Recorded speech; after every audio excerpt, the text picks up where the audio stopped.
Avec un film qui aborde un sujet grave, historique, le génocide arménien, il y a 100 ans, 1,5 million de morts, à travers une histoire d'amour, La Promesse, et dans le premier rôle, l'actrice Charlotte Lebon, Nathalie Ether, Alexandre Dupont. Michael est arménien. Son vœu le plus cher, devenir médecin. Il part étudier à Istanbul. Nous sommes à la veille de la Première Guerre mondiale. Dans l'Empire ottoman, Turcs et Arméniens vivent en harmonie. Portons un toast aux vieux amis et aux nouveaux. Santé. Mais un jour, tout bascule. Alors que Michael vit une belle histoire d'amour, les Arméniens de Turquie deviennent indésirables. D'abord chassés de leur maison, puis persécutés, enfin massacrés.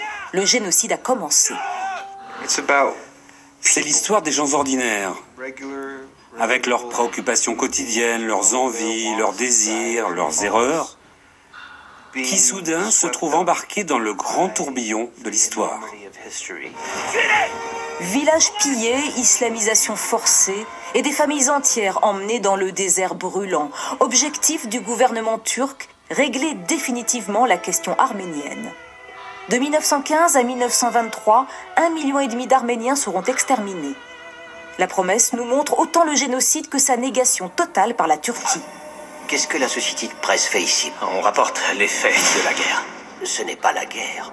Pour raconter, il y aura donc les reporters, les survivants et leurs descendants.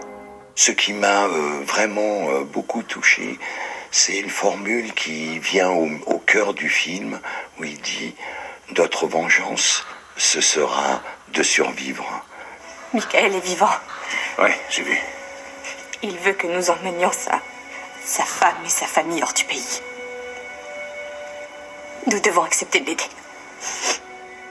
Avec ce film, c'est la première fois que les gens viennent me voir ou m'écrivent pour me remercier d'avoir fait un film.